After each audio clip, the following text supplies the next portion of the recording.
My name is Rachel Palmer, and I'm 37 years old. Just last week, I went to a big professional event where I was being honored for my work in research and education. I had looked forward to this night for weeks. It was meant to celebrate everything I had achieved.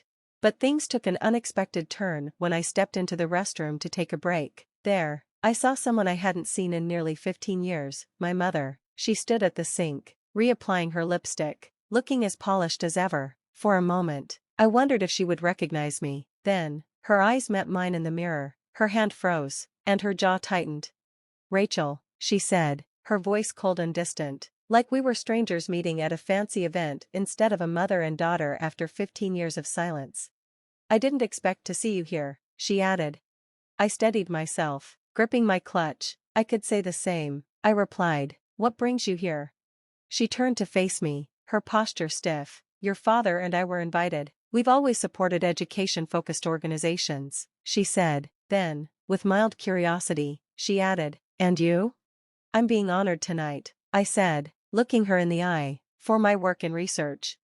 Her face barely changed, but I caught a flash of surprise before she quickly hid it. "I see," she said, turning back to the mirror. "Well, I suppose everyone finds their way eventually." Her words brought back memories of the day I left home for good. I was 19, and the years leading up to that moment were far from easy. In high school, I struggled with depression, but in our family, admitting that was unacceptable. "What could you possibly be sad about?" my mother had once said when I tried to talk to her. "You have everything. Stop making excuses." But I was drowning. The pressure to live up to the Palmer name was overwhelming. By my junior year, my grades were dropping. By senior year, I was barely holding on. My parents didn't see a teenager who needed help, they saw a failure.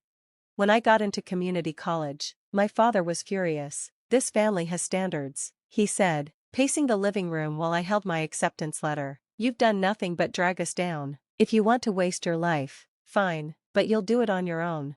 That night, I was kicked out. I'll never forget the weight of my duffel bag as I walked out the door, filled with clothes, and the heavy realization that I was completely on my own. My parents didn't even say goodbye. My mother sat scrolling on her phone, and my father disappeared into his study. For weeks, I stayed on a friend's pull-out couch while figuring out my next steps. Community college wasn't glamorous, but it was mine. I worked part-time at a diner to pay for tuition and rent, barely getting by until I could afford a tiny studio apartment. It was hard, balancing classes, long shifts, and the constant feeling that I wasn't good enough, but for the first time, I could breathe, even if just a little. That first year flew by in a blur of late-night studying and endless work, but something surprising happened. I found hope. I chose to study chemistry. I loved it and wanted to prove to myself, and maybe even to them, that I could succeed at something challenging. It wasn't easy. My high school grades had been average, and I felt like I was starting from scratch, but for the first time in years, I wasn't weighed down by their expectations.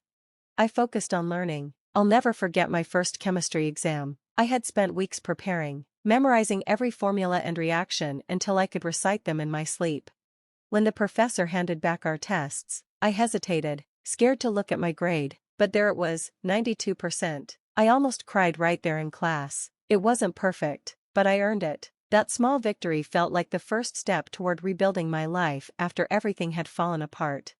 Over time, I grew in ways I never expected. College wasn't easy, but I learned to work for what I wanted. The harder I worked, the more I grew. By the time I finished my associate's degree, I wasn't just a student anymore, I was someone who had learned to fight for her place in the world.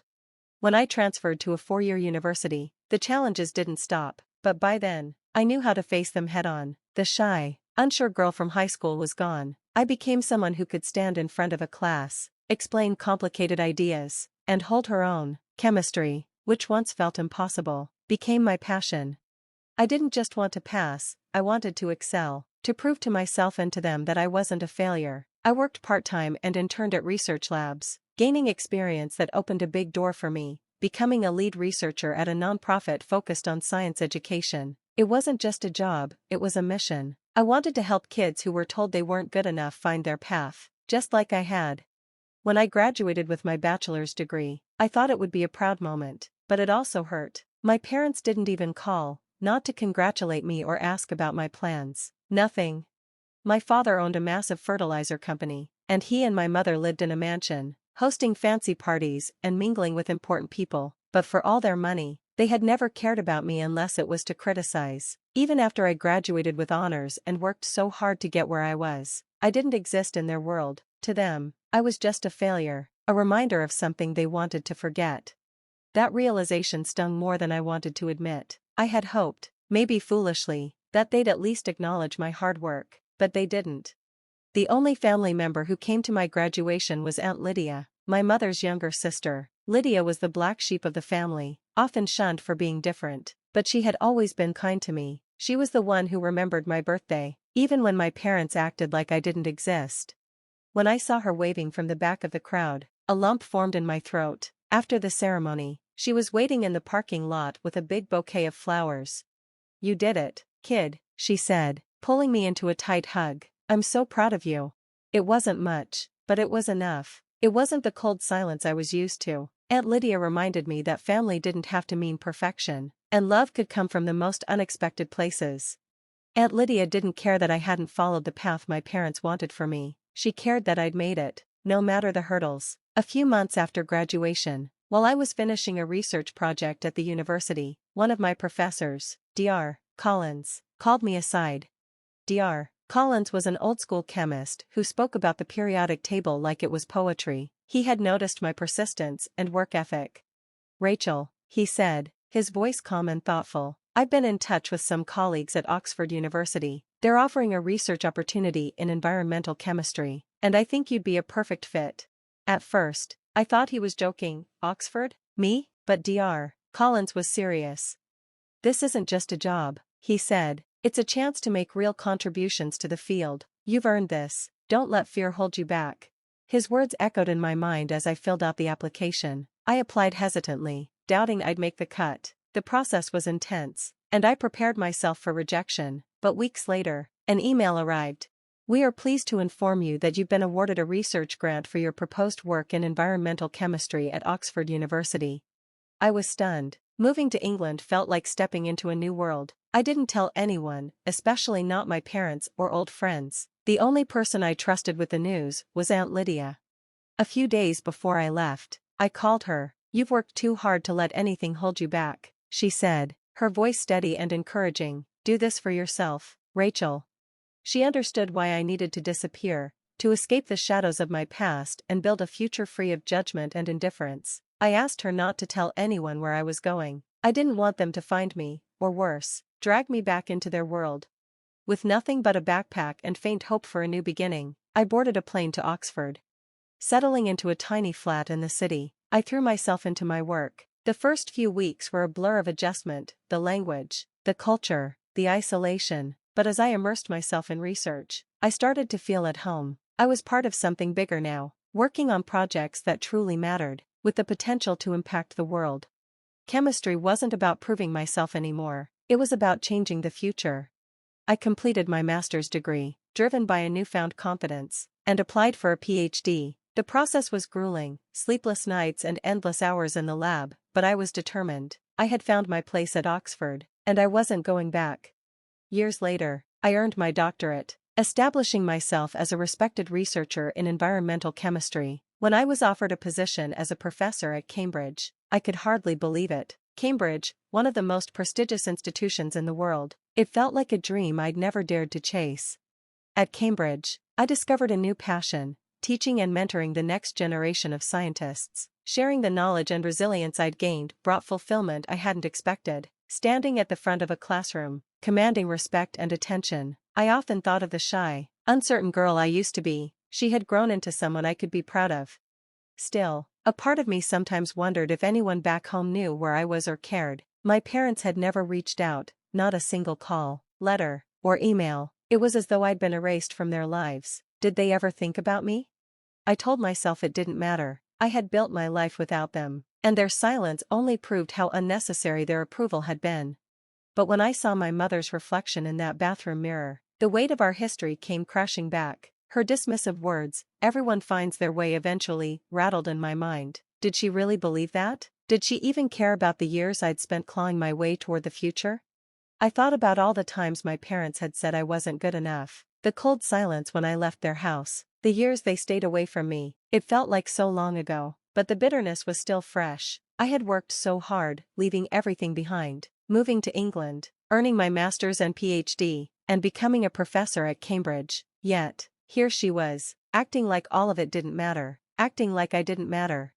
When she walked out of the bathroom, calm and distant, I felt a mix of anger and relief. Watching her disappear into the crowd, I realized how far I had come. I didn't need her approval or anyone else's. I had built my life on my terms, and that was enough.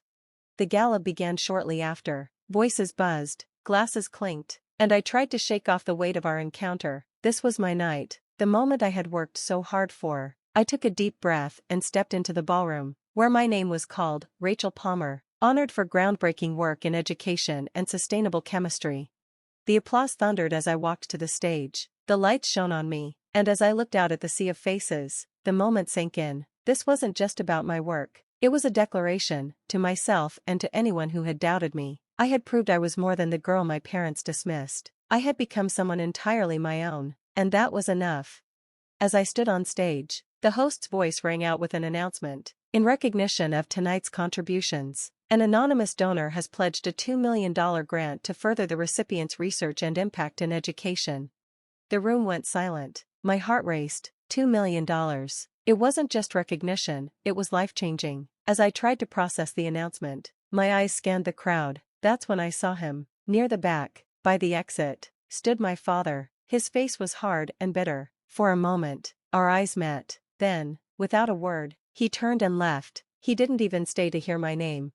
The host's voice cut through my shock. This generous grant, made possible by Mosaic Fertilizers, highlights the importance of innovation in sustainable chemistry.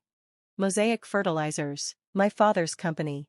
The truth hit me like a wave. The grant was funded by him, though he didn't know it would go to me. He must have thought he was supporting someone else, someone he could be proud of. The irony stung. I managed to thank the audience and stepped off the stage, my mind swirling. The applause felt distant, like a faint hum. I couldn't let this end with him walking away from what should have been a moment of closure. I followed him outside and found him standing by his car.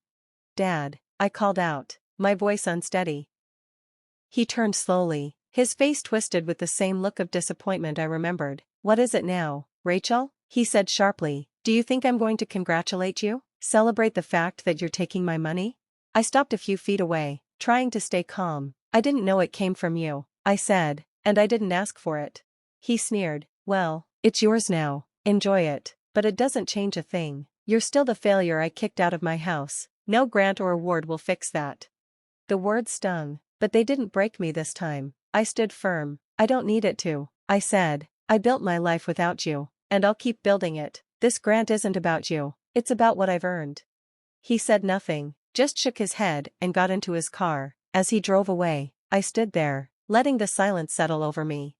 That night, I made a decision. The $2 million wasn't my victory. It was a reminder of everything I had left behind. I donated every penny to fund scholarships for underprivileged students. They deserved the chance to build their futures free from judgment and expectations. As I finalized the donation, I felt a quiet peace. My father's money didn't define me. His approval didn't validate me. My legacy would be my own, and that was worth more than any grant.